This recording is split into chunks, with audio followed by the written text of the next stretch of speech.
요한복음 7장에서 이 초막절에 예수님께서는 이 예루살렘 성전에서 많이들 가르쳤습니다. 그런데 그 중에서 많은 이들이 또 서로 분쟁하고 다툼이 일어났습니다. 예수님을 죽이려는 사람들, 아니다, 선지자다, 그렇게 할 수 없다라고 여러 사람들이 지금 논쟁하며 다툼이 벌어졌습니다. 그리고 초막절이 끝났습니다. 8째 날이 끝났습니다. 그래서 다른 사람들은 각기 집으로 돌아갔습니다. 7장 53절부터 8장 1절 말씀을 함께 읽겠습니다. 시작.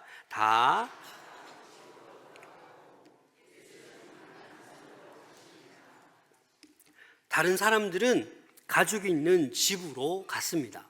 그런데 예수님은 어디로 가셨어요? 감람산으로 갔습니다. 올리브산.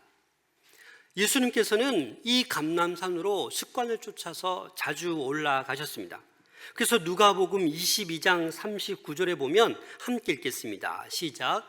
예수께서 나가사 습관을 따라 감람산에 가심에 제자들도 따라갔더니. 왜 예수님께서 감람산에 올라가셨습니까? 아버지 하나님을 만나려고, 아버지 하나님께 기도하려고 감람산으로 습관을 쫓아서 올라간 거예요. 그리고 여러분, 예루살렘은 어떻다고 그랬어요? 분쟁하고 서로 다투고 너무나도 시끄러운 사람들로 가득 찬 예루살렘이었는데, 이 감람산은 어떨 것 같아요? 조용하고 평화로운 곳이에요. 그래서 예수님은 이 소란하고 다툼이 많은 예루살렘을 떠나서 그 근처에 있는 감람산에 올라가서 기도를 하신 거예요. 아마 예수님은 완전한 신이었지만 이 일상적인 생활에서 늘 기도의 줄을 놓지 않았어요. 간절히 기도했습니다. 그리고 그 다음 날 2절에 보면 아침에 다시 성전으로 들어오시니 백성이 다 나오는지라 앉으사 그들을 가르치시더니. 여러분, 예수님께서 기도하신 다음에 아침이라고 했는데 아마 새벽 일찍, 아침 이명에 예루살렘에 다시 들어가셨어요. 그런데 놀라운 건 예수님이 그렇게 아침 일찍 가셨지만 어제 만났던 그 모든 무리들 어떻게 했어요? 다 나와 있는 거예요. 성전으로 들어오시니 백성이 다 나오는 거예요. 또 예수님께 그 귀한 말씀을 듣고 싶어서 그 많은 무리들이 몰려들었다라는 것입니다. 그래서 예수님께서는 앉으셔서 그들을 가르쳤습니다. 가르쳤다라는 건 뭐예요? 말씀을 전하셨다라는 것입니다. 여러분, 이 예루살렘의 이 아침의 풍경을 한번 상상해 보세요. 예수님이 기도하고 성령 충만하고 이 밝은 모습으로 또 예루살렘에 들어가셨을 때 어제 모였던 그 많은 사람들이 다 나와 있는 거예요. 이 평안한 분위기에서 이제 말씀을 전하고 있는데, 복음을 전하고 있는데 갑자기 그 평화를 깨트리는 이상한 장면이 묘사됩니다. 3절 말씀 함께 읽겠습니다. 시작. 서기관들과 바리새인들이 음행 중에 잡힌 여자를 끌고 와서 가운데 세우고. 여러분, 제가 이렇게 조용한 분위기에서 설교하고 있잖아요. 근데 음행한 여자를 끌고 와서 가운데 세우면 어떤 분위기가 될까요? 머리는 헝클어졌겠죠. 여러분, 음행한 여자는 어떻게 해요? 돌로 쳐 죽이는 거예요. 그래서 예수님께 끌고 올 때까지 얼마나 조롱과 핍박을 당했겠어요. 옷도 막 찢어지고. 열심히 밤새 기도하고 또 무리들에게 이 말씀을 전하고 있는데 누가 오고 있어요? 음행 중에 잡힌 여자를 서기관들과 바리새인들이 그 한가운데 끌고 와서 세운다라는 거예요. 여러분, 서기관이 누굽니까? 율법을 철저히 연구하고 필사하는 사람들이에요. 바리새인들이 누굽니까? 그 누구보다도 열심히 율법을 지키는 지도자들이에요. 그래서 이들은 지금 그 당시 유대 사회에서는 영적인 리더, 경건의 본보기로 보여졌던 그들이 예수님 앞에 가늠한 여인을 데리고 나온 거예요.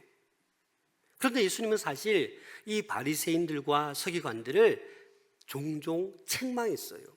그들의 위선과 그들이 사람들을 정죄하는 태도를 보고 예수님은 책망했습니다. 실제로 이 여인이 어떤 간음을 저질렀는지, 누구와 저질렀는지, 그 남자는 어디에 있는지 언급되어 있지 않습니다. 그냥 이 여인 하나만 데리고 온 거예요. 자, 신명기 22장 22절 함께 읽겠습니다. 시작.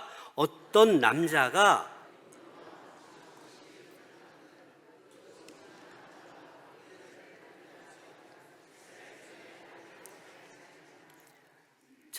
모세 율법에 보면, 레위기, 신명기 이 말씀을 보면 간음하면 어떻게 해요? 남자와 여자 둘 다 어떻게 해요? 돌로 쳐 죽이는 거예요. 그런데 오늘 본문에는 누구만 있어요? 여자만 있는 거예요. 여러분, 서기관들과 바리새인들이 율법을 모를 리가 없잖아요. 그 남자는 어디 간 거예요? 그래서 일단은 여자만 데리고 지금 예수님께 데리고 왔다라는 겁니다. 그리고 예수님께 이렇게 말합니다. 4절 말씀 보시면 예수께 말하되 선생이여, 이 여자가 간음하다가 현장에서 잡혔나이다. 예수님을 뭐라고 불러요? 선생님. 겉으로는 예수님을 존경하는 것 같아요.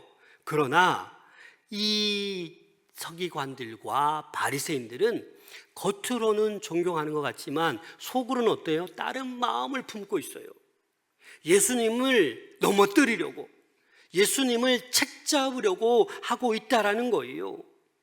여자가 간음하다가 현장에서 잡혔다. 이거 현장범입니다. 현행범입니다. 그래서 이 서기관과 바리새인들은 공손한 태도로 예수님께 지금 말하고 있지만 그들의 속셈은 뭐예요? 예수님을 공격하는 게 아니에요. 예수님을 공격하고 지금 시험하려는 거예요. 이제 서기관들과 바리새인들이 본격적으로 예수님을 함정에 빠뜨리려고 질문을 합니다. 어떤 질문을 합니까? 5절 말씀 함께 읽겠습니다. 시작. 모세는 율법에 이러한 여자를 돌로 치라 명하였거니와 선생님은 어떻게 말하겠나이까? 답을 주지요. 예수님, 선생님, 모세 율법에는 이렇게 간음한 여자는 돌로 쳐 죽이라고 했습니다. 예수님, 어떻게 해야 됩니까? 여러분, 어떻게 해야 돼요? 예수님이 모세 율법을 지켜서 그래, 이 간음한 여자를 돌로 쳐 죽여라, 이렇게 말씀하면 어떻게 되는 거예요? 로마법을 어기게 되는 거예요. 당시 유대인들이 사형을 집행할 권한이 없었어요. 그렇기 때문에 예수님께서 이 여인을 돌로 치라고 하면 로마법에 걸리는 거예요. 아니면 용서해라 라고 하면 어떻게 되는 거예요? 모세의 율법에 돌로 쳐 죽이라고 했는데 그 모세의 율법을 어기고 무시하는 거예요. 그래서 이렇게 대답해도 저렇게 대답해도 예수님 어떻게 해요? 함정에 걸려 드는 거예요. 이 말에도 저 말에도 그 말을 책잡아서 이 서기관과 바리새인들은 예수님을 잡아 끌고 갈 그런 계략이 숨어져 있는 것입니다. 사실 여러분, 율법은 뭐예요? 여러분, 율법은 사람을 죽이기 위한 법이 아니에요. 로마서 3장 20절 하반절 함께 읽겠습니다. 시작. 율법으로는 죄를 깨달음이라. 그렇습니다, 여러분. 우리가 성경을 보는 것, 말씀을 보는 것은 깨달으라고 주는 거예요. 그거 잘못된 길이다, 그거 죄악이다, 그 길로 가면 안 된다, 깨우쳐 주기 위해서 우리에게 지금 말씀이 주어진 것입니다. 이제 이들의 질문의 목적이 무엇인지 이제 분명히 드러나고 있습니다. 6절 말씀 함께 읽겠습니다. 시작. 그들이 이렇게 말함은 고발할 조건을 얻고자 하여 예수를 시험함이로라. 예수께서 몸을 굽히사 손가락으로 땅에 쓰시니. 이들은 겉으로는 율법을 잘 따르는 것처럼 보였지만 실제로는 뭐예요? 이제 속내가 나오죠. 예수님을 고발하고자. 그래서 예수님을 시험하고자 한 거예요. 이 서기관들과 바리새인들이 율법을 사랑한 것이 아니에요.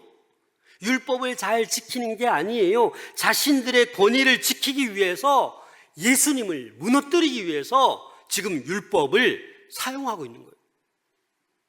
예수님은 바로 대답하지 않으십니다. 몸을 굽혀서 손가락으로 무엇인가를 땅에 쓰시는 거예요. 여러분, 무엇을 썼다라고 성경에 언급되어 있지 않습니다. 가장 많이 알려진 전통적인 해석은 몇 가지가 있지만 그 가운데 많이 따른 의견은 이 서기관들의, 바리새인들의 죄목을 아마 땅에다가 이렇게 썼다라고 보는 해석입니다. 여튼 썼던 안 썼든 예수님은 말이 아닌 행동으로 지금 보여주고 있습니다. 침묵하시는 거예요. 허리를 굽히시는 거예요.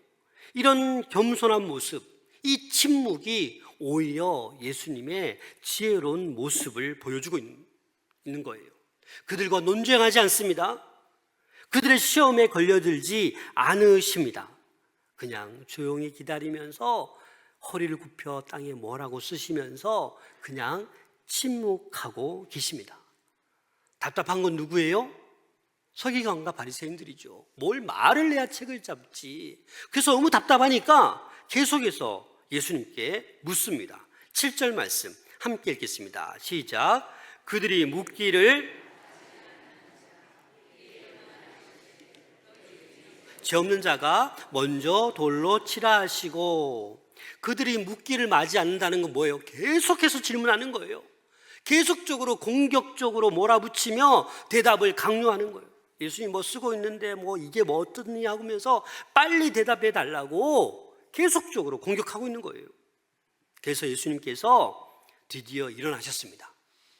일어나셔서 돌로 쳐라, 치지 마라, 이런 말 하지 않으셨어요. 어떤 말을 하셨습니까? 너희 중에 죄 없는 자가 먼저 돌로 치라. 놀라운 말씀이죠. 이 말을 들은 그 무리들, 서기관과 바리새인들은 마음에 많은 찔림을 받았을 거예요. 너희 중에 죄 없는 자가 먼저 돌로 치라. 예수님은 그 여인이 가늠하지 않았다고 말하지 않았어요. 돌로 치지 말라고도 말씀하지 않았어요. 이 말은 율법을 부정하지 않으셨다라는 거예요. 이 여인은 가늠했기 때문에 율법대로 돌로 쳐 죽임 당하는 여인 맞다라는 거지요. 하지만 율법을 적용할 자격이 누구에게 있느냐라고 지금 질문하고 있는 거예요. 죄 없는 자가 치라는 거예요. 여러분, 죄를 판단할 자격이 누구에게 있습니까? 저와 여러분들에게 있습니까? 아니요. 저희에게는 없어요. 죄 없으신 분, 예수 그리스도 한 분만이 이 죄를 어떻게 해요? 책망할 수 있는 거예요. 죄를 물을 수 있는 거예요. 오늘 이 한마디 속에 하나님의 공의와 자비가 완벽하게 조화되어 드러나고 있습니다. 예수님은 가늠한 여인이지만 이 여인을 살리고자 하는 거예요. 율법주의자들의 그 위선을 드러내게 하는 거예요. 공의의 하나님이에요. 그래서 이 한마디에 예수님의 자비와 공의가 다 드러나고 있습니다. 예수님은 오늘 우리에게도 이렇게 질문하십니다. 너는 그 한 사람을 정죄할 만큼 의로운가? 내 손에도 돌이 들려있지 않는가? 라고 물어보십니다. 사랑하는 여러분, 진정한 신앙은, 믿음은 정죄가 아니에요. 용서와 회복의 길을 선택하는 것입니다. 그래서 예수님은 또다시 몸을 굽혀서 손가락으로 땅에 쓰십니다. 말보다 강한 침묵은 큰 울림이 있습니다. 8절 말씀, 다시 몸을 굽혀 손가락으로 땅에 쓰시니. 6절에도 허리를 굽혀 땅에 쓰시고 지금 8절에도 계속해서 허리를 굽혀 몸을 굽혀 땅에 쓰고 계십니다. 이건 뭐예요? 예수님의 겸손한 성품을 보여주고 있는 거예요. 아무리 말로 공격해와도 지금 절제하고 있는 거예요. 예수님은 조용히 기다리셨습니다. 사람들의 반응을 강요하지 않고 그들에게 오히려 양심이 반응할 수 있는 시간을 계속해서 주고 계신 거예요. 예수님은 정죄하지도 않으셨고 군중들을 설득하려고 하지도 않으셨고 변명하지도 않으셨어요. 이런 기다림이, 이런 침묵이 오히려 군중들의 도를 들었던 손을 내려놓게 만들었어요. 사람들의 양심을 흔들었어요. 그래서 우리 9절 말씀 함께 읽겠습니다. 시작. 그들이 이 말씀을 듣고 양심의 가책을 느껴 어른으로 시작하여 젊은이까지 하나씩 나가고 오직 예수와 그 가운데 섰는 여자만 남았더라. 양심의 가책. 여러분, 이 양심이라는 것은요, 하나님이 우리 인간에게 주신 마음이에요. 이 양심이 재판관이 될 수 있고 이정표가 될 수 있는 거예요. 근데 이 양심이 무뎌지면 안 됩니다. 사람이 죄를 범하면 누가 소리를 질러요? 양심이 소리를 지르는 게 정상이에요. 그래서 예수님의 말씀을 듣고 양심의 가책을 느껴 그 모여있던 어른으로 시작하여 젊은이까지 하나씩 다 떠나가는 거예요. 사랑하는 여러분, 이 양심의 가책이 말하는 것, 성령께서 말하는 것입니다. 성령의 음성을 듣고 순종할 수 있기를 소망합니다. 근데 우리는 자아가 강해서 먼저 용서하기 싫어요. 먼저 미안하다고 말하기 싫어하는 거예요. 여러분, 이 마음이 찔릴 때 외면하지 말고 나아가서 사과하고 용서하고 화해할 수 있기를 소망합니다. 우리는 요즘 신앙생활하면서 너무 쉽게 정죄해요. 모이면 누구 칭찬하는 것이 아니라 모일 때마다 누가 뭐 어떻게 하더라 정죄가 더 심하다고요. 이게 뭘로 보이십니까? 제가 무시무시한 걸 들고 왔어요. 돌이에요, 돌. 여러분, 사도행전 7장에 보면 스데반이 어떻게 죽었어요? 돌에 맞아 죽었어요. 만약 예수님께서 그래 가늠한 여인 돌로 쳐 죽여라면 그 많은 사람이 다 돌 들고 있는데 몇 번 돌에 맞겠어요? 수십 번, 수백 번 돌에 맞으면 안 죽겠어요, 여러분? 죽어요. 근데 오늘날 우리들도 너무나도 쉽게 이 돌을 들고 남을 정죄한다고요. 이 돌을 주고 던지지 않았을 뿐이지 이 말로, 행동으로, 눈빛으로 우리는 다른 사람들 정죄해요. 여러분, 왜 지금 다 떠났습니까? 죄 없다고 할 사람이 하나도 없는 거예요. 다 죄인이라는 거예요. 그래서 이 예수님의 말씀, 여기에 아무 말도 못하고 책 잡지 못하고 다 떠나가 버린 거예요. 여러분, 10절 말씀 함께 읽겠습니다. 시작. 예수께서 일어나사 여자 외에 아무도 없는 것을 보시고 이르시되 여자여, 너를 고발하던 그들이 어디 있느냐? 너를 정죄한 자가 없느냐?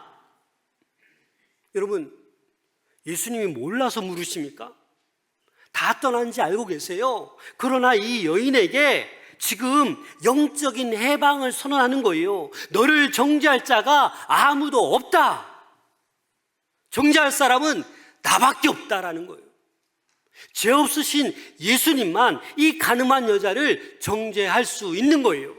그런데 예수님조차도 이 가늠한 여인을 어떻게 합니까? 정죄하지 않습니다. 12절 말씀 함께 읽겠습니다. 시작.